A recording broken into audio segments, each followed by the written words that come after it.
Mubin?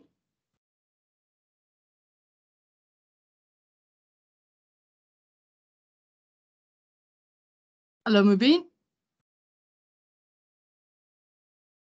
What are it? Hi guys, can you hear me? Jan? Yeah, I can hear you. Can you hear me? Okay, Jan, we can hear you now. Jan, you can fire away. Thank you. Thank you, Jacques. Thank you, Eben. Jacques, I think the obvious thing is if you can just run us through the changes.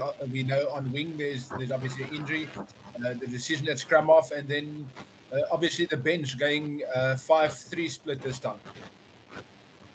Yeah, no, yeah, obviously the changes, if I take it from fullback or from 15, is obviously Warwick is in for Jesse.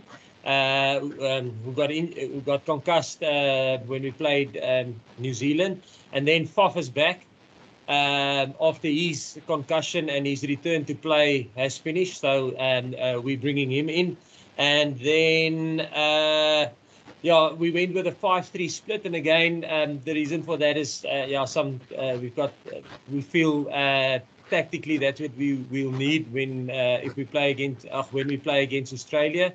And yeah, that's pretty much the changes. Did I leave somebody out? No, that's fine. If I may follow up, Jacques, and last one from me is, obviously there was big disappointment after the All Black loss at Ellis Park. Have you guys worked through that, and what do you expect from the Wallabies this time around? No, yes, yeah. Now, obviously, we were disappointed with the loss. We're always disappointed with the loss, and we had such a great opportunity. You know, I don't think a lot of teams in the history had the opportunity to go back to back against the All Blacks, and I guess we put us for us the positive out of that game is we got ourselves in a hole in the first half, being 15-0 down, but we clawed our way back, and I think it was about 72 or 73 minutes on the clock where we were leading the game with them having going down to 14 men. You know, so I think the disappointing part is we probably could have closed that game out better. You know, and they are not pointing any fingers at the players. You know, it's us as a group that probably could have handled that a little bit better. And a group, there was some naive decisions by us as coaches, and so we obviously had a hard look in terms of that. And we'll keep building on that. And yeah, in terms of Australia, yeah, I think they're pretty much in the same boat as us. They would like to come back from their loss against Argentina, just like we would like to come back and get a positive turnaround after our loss against New Zealand. So I think that's what we expect from them, pretty much what I think they'll expect from us. Mubin? Mubin, I think there's a problem with your mic, so we'll go to Kanyuso. Thank you very much, Zina. Good morning, everyone. I'm Jacques. A short twofold question. Why the team announcement on the Monday? And just talk us through how you intend on using Damien and Warwick as a 14-15 combination.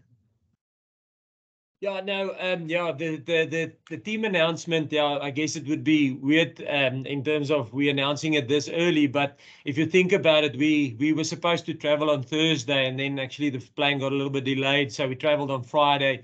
And yeah, we got here on. We actually got an extra day, and the whole squad is here. And we announced this the team to the players already on, when was it, on Sunday? On Sunday, or yeah, Sunday. So for us, listen, and we know when we announce it to the players, it's probably going to come out within a day or two, you know. And even when people go to the training sessions, they probably get a pretty good idea of who's gonna start and who's not gonna start. So for us, I mean, there's no reason for us to keep it back. The players know. We know, and like I said, we actually, when with us traveling here a little bit earlier, we actually started our preparation a day earlier. So, and that's the reason. The moment we have clarity of the team, the players know the team, and they for us, we feel there's no reason to keep the team back. I mean, it's probably going to come out in any way. Christy? Sorry, it's a small two-part question. The intention of Warwick at 14 and how you're going to use him with a Damien at 15. Yeah, I think it's a nice opportunity for Warwick, you know, and he's been part of us for quite some time. He's played for us wing before in the World Cup. I think against Canada, he played wing for us. And he knows our system as a 15 and as a 14. And obviously, we would have loved to give him an opportunity at 15, but yes, with the bad luck we had at 14. Or right wing this season. If you think about, yes, we lost Cheslin, Sabu is still injured, Kirtley got a red card. Then we opted to go with Jesse. He got concussed. So I mean, we can't. I think it's impossible to plan for so many injuries in one position. You know, I think it's our not our fifth choice, but I mean, it's the fifth level deep that we play our Warwick. You know, so but excited to have him there again. And playing for us at 14, and obviously had a good URC. He and Gaza knows each other well. I think Gaza or Damien Willems has really excelled at 15 this year for us, and he's really taken his opportunity, and he's almost trying to make that position his own, you know. So he's performing well, and like I said, it would have been awesome to give Warwick an opportunity at 15, but he gets his opportunity now because of where we are at right wing. In terms of all the players that we've lost there, that he's going to get an opportunity there. And for us, from a tactical point of view, there's not a big difference between 15 and 14, in our opinion. You know, so if you look at Kirtley as well, Kirtley plays 15 for the Bulls, but he played 14 for us, and I thought he had an excellent performance there in the two tests that he played. So yeah, pretty much looking forward to the chemistry between Damien and Warwick. They've been playing there for a while together. Christy? Hi, Jack. Welcome to Australia. Just following up on the team announcement stuff, do you think that there is an advantage for an opposition to discover the team so early? Yes, like I said, for us, I don't know. I think that's probably something you'll have to ask our opposition. But for us, I feel we've got a pretty good idea of who's going to play against us, or the team that will get selected on Saturday from Australia. I mean, you probably wonder about one or two positions, maybe, you know. So I think in terms of that, coaches normally have, we normally have a good idea of who's going to play against us in any way. So I'm not sure if that's benefiting them or not. But in terms of us, for us, if we have announced it to if our players know who's going to play on Saturday, we don't feel that keeping it under wrap it's better for us to announce it, get it out of the way. The players can settle. We can start training, and it is what it is.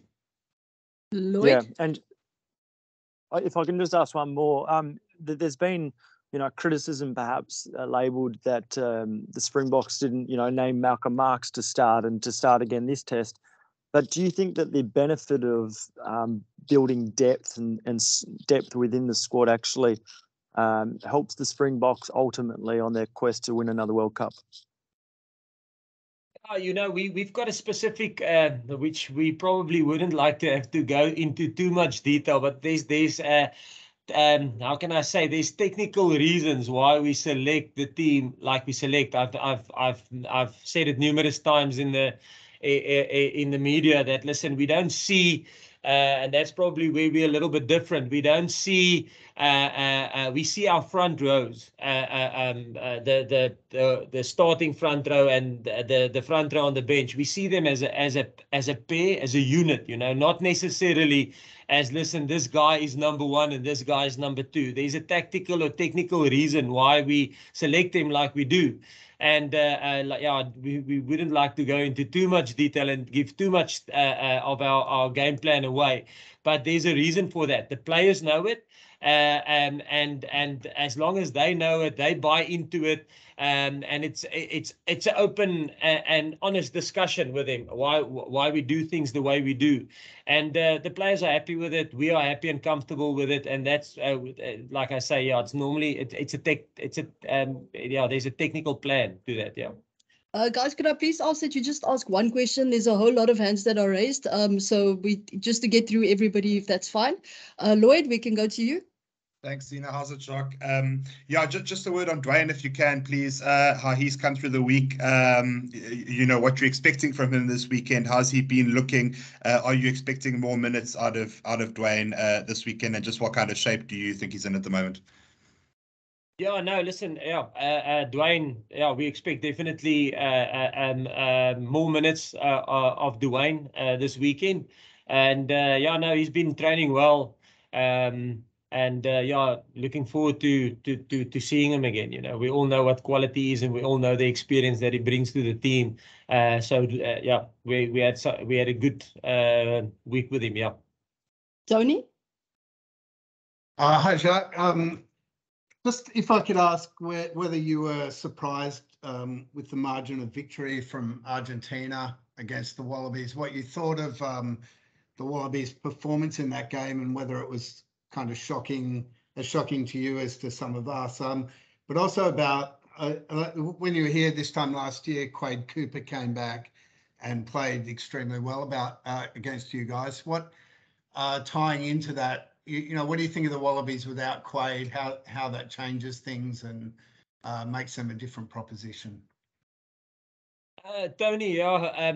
No, listen. I think in 2018, we probably had one of our biggest losses against Argentina in Argentina.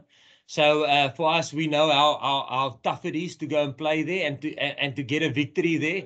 And like I said, listen, we can pretty much relate to what happened with Australia. I mean, we got a proper hiding in 2018 against Argentina there. So it's a tough place to go and win. They're a passionate group. And listen, they can make it tough for you. So in terms of yeah, we how can I say, we know exactly how Australia feel, because we've been there before. And then in terms of, yeah, yes, you know, Quade is an excellent rugby player. He's a special rugby player, but I think I don't know who they're gonna, and maybe that's the thing. I'm not 100% sure who they're gonna start at 10 this weekend, but I think Bernard is back. If I'm not mistaken, yeah, I think he's back into the mix. Obviously, a lot of experience there. Yes, he's been out of the mix for quite some time. I think like last year, Quade wasn't in the Australian mix for quite some time. So, but I'm sure he'll slot straight back into the things. And like I said, he's experienced and he can mix it up. So we probably expect him to start. And but yeah, we'll wait and see. Georgina? Hi guys, I'm Georgina Robinson, Sydney Morning Herald here. I'm interested in a response from both of you to this question. I think you have something like a 13% win rate against Australia in Australia since 1996. When Australians marvel at that, we wonder if it's something about, you know, the rivalry against New Zealand is so important to you that, you know, you grow an extra leg, and then maybe suffer against Australia because it doesn't mean as much. But I'm just interested in your take on what might explain a poorer record than anyone would expect in Australia. No, I would say, listen, we definitely, there's no difference. If you represent your country, and I'm sure Australia will say the same, when you represent your country, if it's against New Zealand, if against Fiji, if it's against Australia, if it's against Namibia, I mean, you want to produce a performance that your country would be proud of. So it's not that we have an eye on New Zealand and then we we take a lesser stance against Australia. I just think Australia is tough. You know, it's and I can't talk about 96 and before that. All I know that we as a group, since we've been together since 2018, we've played them 3 times in Australia and we lost all 3. You know, so it is a tough game. We actually 0% our group. So and it's a big challenge for us, you know, and it probably for us shows the passion that Australia have when they play in front of their home crowd, you know, and yeah, for us it's a massive challenge, and yeah, we will prepare as best we can to try and get a result, but it is a tough place to come and win for us. Yeah, I can't say much more. I agree with Coach Jacques. Morgan? Hi, Jock. Jock, was France always tipped, or was he in the plans to get a crack against the Wallabies? And are you happy with his match fitness, taking into consideration he hasn't been on the park since 28 May against the Griquas? Yeah, no, yeah, we like France. Obviously, France had an injury, and like I mentioned, I think when he got injured against Griquas in the Currie Cup, we said, listen, in the Wales series, he needs to get through his rehab, and he's a guy that we will bring into the squad the moment he's done his rehab and he's back to full fitness. So he's actually, before we got him into our squad, he was busy with the preseason with the Cheetahs. So pretty happy with where he's currently at. Obviously, not playing game or having game time, I mean, that's unfortunately where we are in terms of playing rugby championship now, and how can I say, we compete internationally in the Southern Hemisphere, but we compete from a club or franchise level in the Northern Hemisphere. So our seasons are a little bit malaligned in terms of that. So, and that's the same thing for France. It's the same thing for Dwayne. You know, there's no club rugby currently where we can let our players play and see where they are currently at. We can only see it in training sessions, and that's why we want to push the training sessions intensity to as high as we can, and as close to match intensity as we can, to make an assessment on the players. And obviously we wouldn't have selected France if we don't think that he's up to standard. So yeah, pretty much looking forward to see what France can bring. Obviously Willie, we know what we have in Willie. Willie can, if we're behind like we were at Wales, 18 points down, he can come and change the game for us. We know he can close a game out for us if he has to. But it is a nice opportunity for us to see what France can bring to the party. And we know last year when we played New Zealand in the Rugby Championship, France came on in the last 40 minutes when we beat New Zealand here in Australia, and you know he had an unbelievable game. So we know what he can bring, and he's very experienced. So yeah, just looking forward to see to get France back into the mix and to get him on the park. Guys, we are running out of time for the English section. If there are fewer Afrikaans questions, then we can take more English ones in a little while. But for now, let's just take 2 more English questions and then see what the uptake is for Afrikaans. So our international media, just stay on and let's see if there's time. Craig Lewis. Thanks, Zina. Sorry, Jacques. Just over a year away to the World Cup now. Just how challenging do you find the selection juggling act in terms of obviously having an immediate challenge at hand in terms of the test matches you've got in the Rugby Championship and obviously the end of year tour, but fairly limited time to also balance the game time and building depth. Just in terms of your selection decision making, how challenging is it at this moment?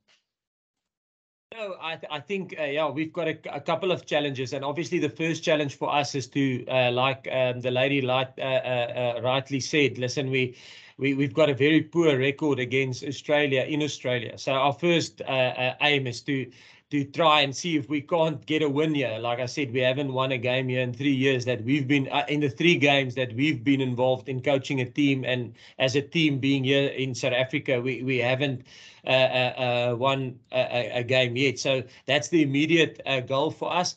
And then the next goal is we're playing for the rugby championship, you know, and I think it's a very tight affair currently between the 4 countries, and we would like to win the rugby championship. But I would lie and be dishonest if I say, listen, there isn't, let's call it half eye on the World Cup. You know, we know last year our big challenge was the British and Irish Lions, and we wanted to perform there because it's such a rare competition.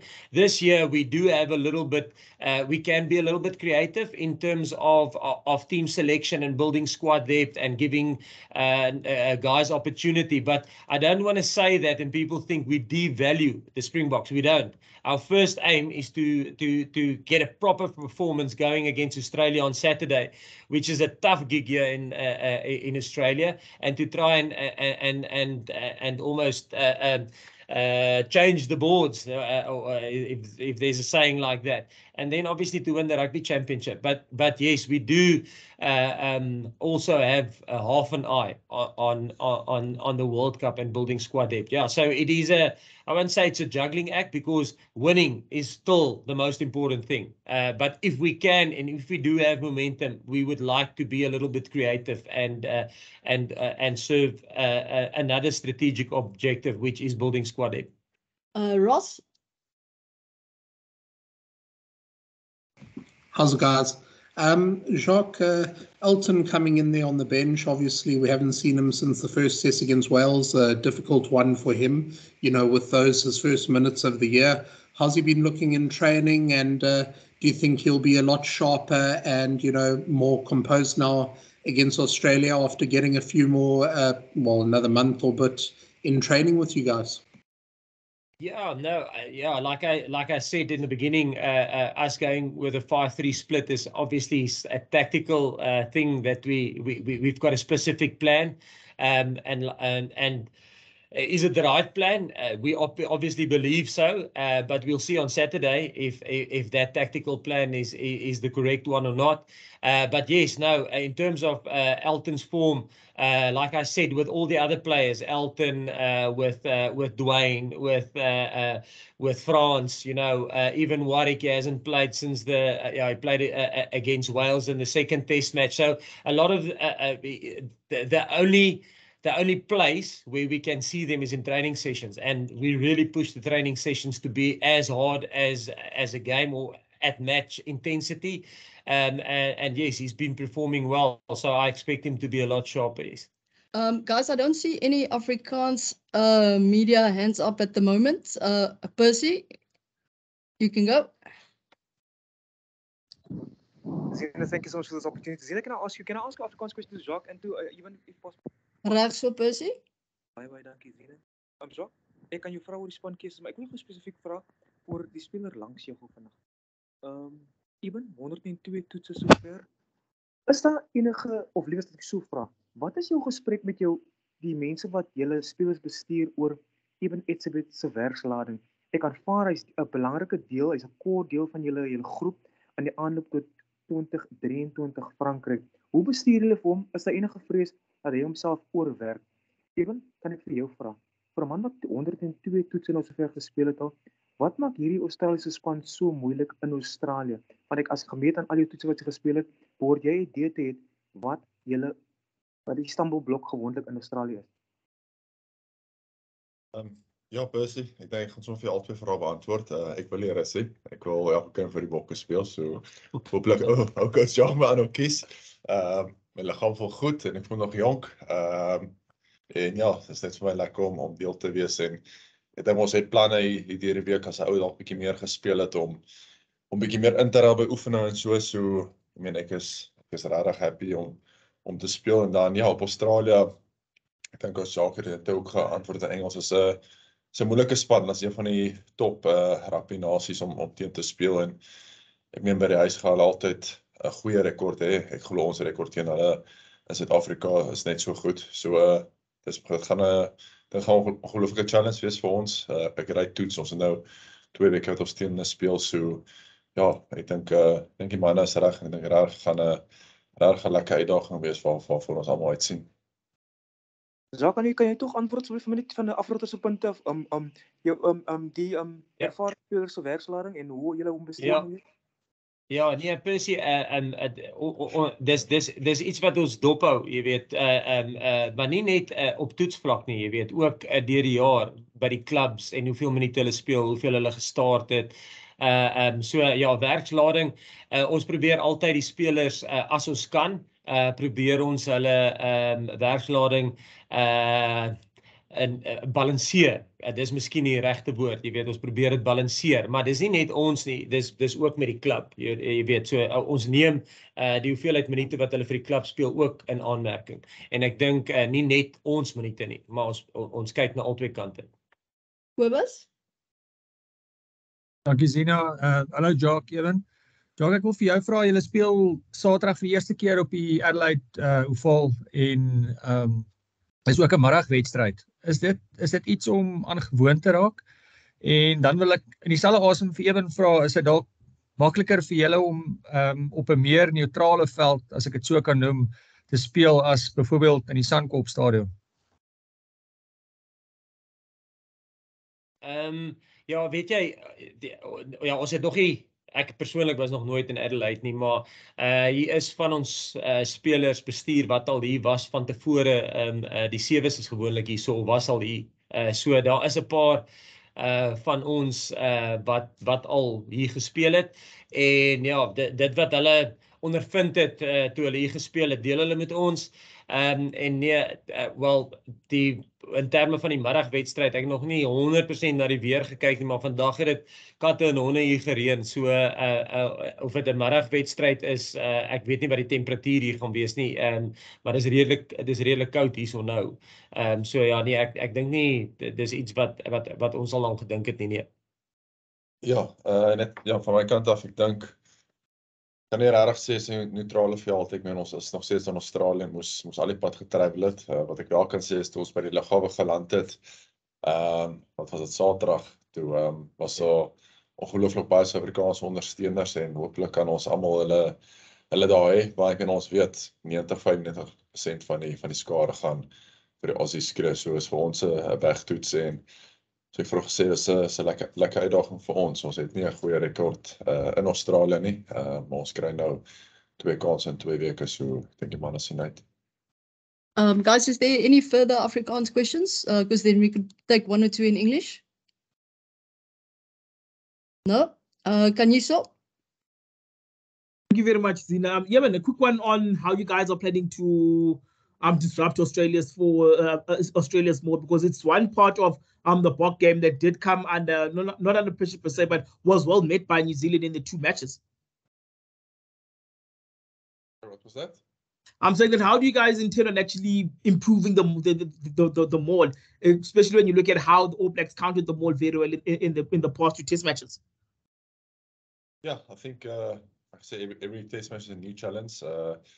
We know we have things to work on. Obviously, mauling is one. I think we did get reward on a few mauls in the game, penalties and penalty advantage. But probably we're looking to get a bit more. But yeah, it's something we'll work on. Obviously, Australia will look at us and they know we do like mauling, so they'll get plans to stop that. So yeah, I mean, we're going to have to see on Saturday whose plan is better. And then last question, Nathan. Thank you, Zina. Jock, in your coaching philosophy regarding player selection or policy, do you pick the best players to start a game? I mean, nevertheless, most occasionally, it seems to work for the box system.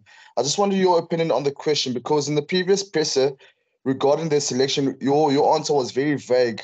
I quote, a privilege. Can you just expand on it for the general public in layman's terms?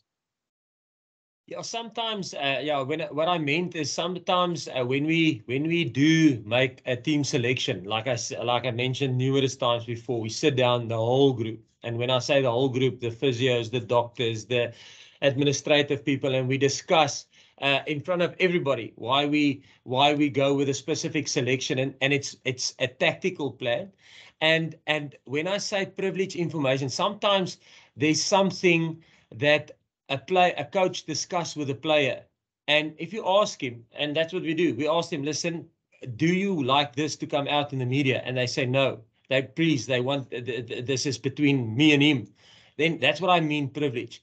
We always said to the media, and I think to you guys, that we want to be as open and transparent as possible. But sometimes there's something that a player, that a coach, that's some of our tactics that we don't want out there.